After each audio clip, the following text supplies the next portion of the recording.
Oh, fuck's sake. I'm giggling because I just started recording this and just occurred to me how fucking stupid you look with a phone outstretched walking down the street talking to yourself. What a plonker. Basically, right, it's day 9. I'm going to film a bit of my training today. I'm sure everyone's done that, so I'm not going to bore you all with too much, just show you a few things I do. And I'll explain why I do a few things because of injuries I have.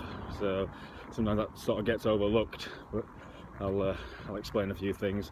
I'll be training back today, and I've got myself a camera monkey to come in and film a few things. So here it goes.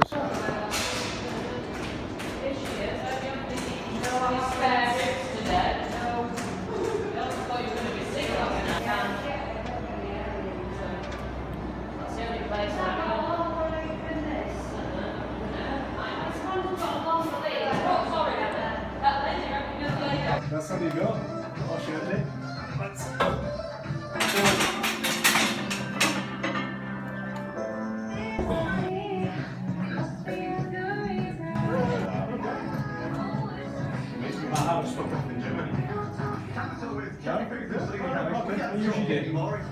latest video from the Maynard brothers is pretty special. Have you seen it yet? Jack Connor on a rooftop. You're a can-do advisor with our new business premier plan.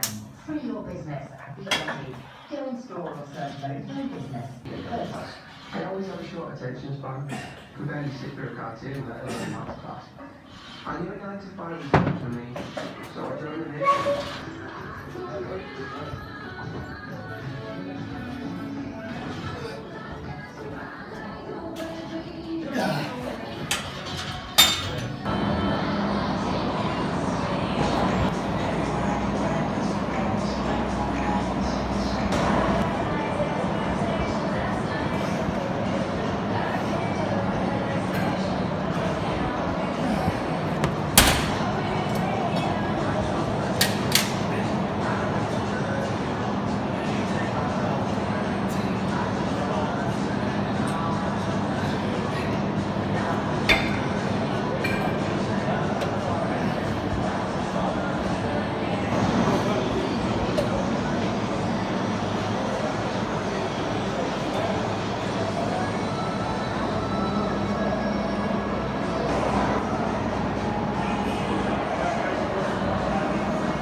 Keep going.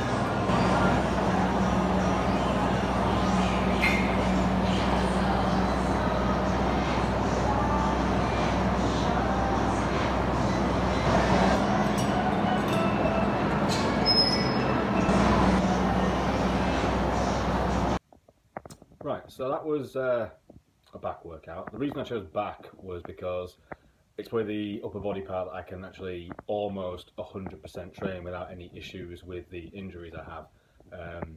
Basically, about a month after my second competition, June 2014.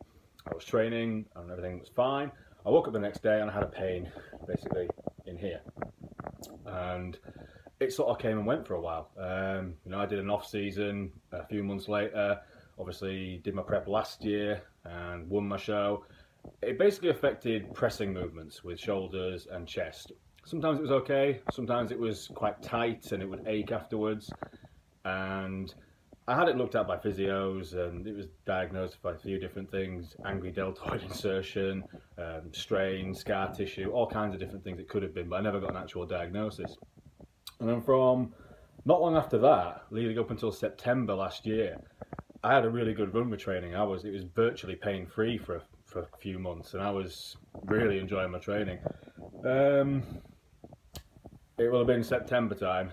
I was on the bench press, and obviously I'm a former powerlifter. I do like lifting heavy weights, you know, I like the feel of it, I like the training that comes with it, you know, I like the results, the denser muscle. It's good to train heavy, you know, it is good. And I was banging out a set. I had my mate Kyle, who's a monster. He was spotting me, and on the 4th, 5th rep, something just went, and I thought I'd like torn my bicep or something, or torn my pec. I thought something had happened. It went red, and basically ever since then, September 2015, I've been training at about 80%. Sometimes it's worse. Chest has been the thing that's been affected the most. It was shoulders, but I can do a lot of like delt work with dumbbells, you know, flies, raises, things like that. It doesn't really affect it. But pressing, any pressing, it's quite bad. With chest, I don't have a clue how it's going to be until I start working out. When I'm pressing, if I can press, I have to do everything really narrow grip because that takes the strain away from me. But if I have like a pressing movement like that, holding a weight, it's okay. As soon as I open my arm out like that with this arm, I get a shooting pain down the side of it. I had it referred, and I went to the hospital, I looked at. Still didn't get a 100% certain diagnosis, but basically, from what he said and what I've researched afterwards, it looks like he might have it right. He thinks it's a slap tear. And basically a slap tear is when you've got your bicep anchors in to the delt, like a suction cup, and it goes in between it. There's like 4 types of slap tear, and mine's meant to be, if it is what it is, it's a type 2 slap tear, and it basically determines like how big the tear is, where it is, what it's causing. And it's the most common one, but it means that basically the actual insertion has ripped out a little bit. To fully confirm it, you would need to refer me and have dye injected into my shoulder, and then an MRI, and that would determine if it leaks out, then I'd know there's a tear. They said if it is what we think it is, basically I'd have a decision to make, because he said he wouldn't recommend it to somebody who is actively wanting to continue training like the way I do. He said it would be much more suited to someone who's in quite a lot of discomfort and pain in their everyday life. Because he said once we do that, what we're doing is you're attaching like anchors into the actual tendon that's ripped, and then anchoring it back into the bicep, into the deltoid, and sort of pulling it back that way. And basically he said the issue is you'll be pain-free afterwards, but the chance of you having the same mobility is unlikely. So it's something to think about. You know, you might not be able to have the same range of motion. And like, I'm only 30. It's like, so I'm sort of training around it at the moment. Like I say, it doesn't hurt when I train back. It's really strange. You think it would with like extending the bicep out, but it doesn't actually hurt there.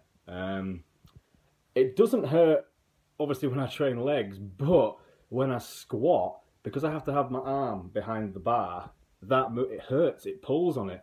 So I generally tend to not do lots of squatting now. And again, I'm a former powerlifter. I enjoy squatting.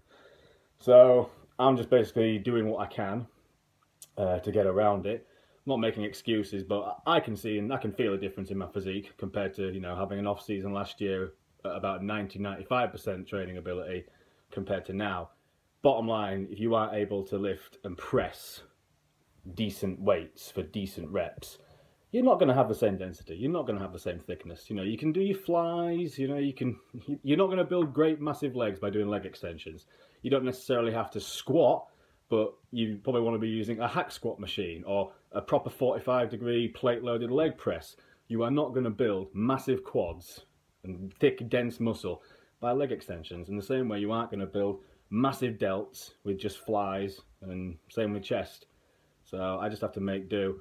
What I will do is I'll do another training video. I'm not going to do every body part, you know. This isn't like a tutorial on how to train. This is how I train, and I'll show you how much impact it has. I'll probably do chest, just so you can see what I have to do to try and get a good workout. It's probably 1 in 3 workouts I enjoy with chest now. So it is shit. It is really shit, because I used to love training chest. But on the plus side, my back's become my strongest body part now, visually and strength. So you just got to carry on and not let things get to you. I can still train. I'm not crippled. It could be worse.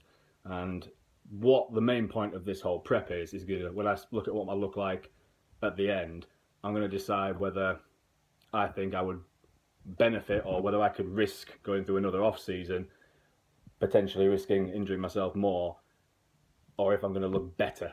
Basically, I'm not going to do another competition. I'm not going to compete again unless I know or I think that I can improve on last year's condition and possibly even a little bit more size. If I don't think I can, then what's the point? You don't step on stage again unless you're going to look better than last time. That's my opinion. And I think most people share that opinion. So there it is.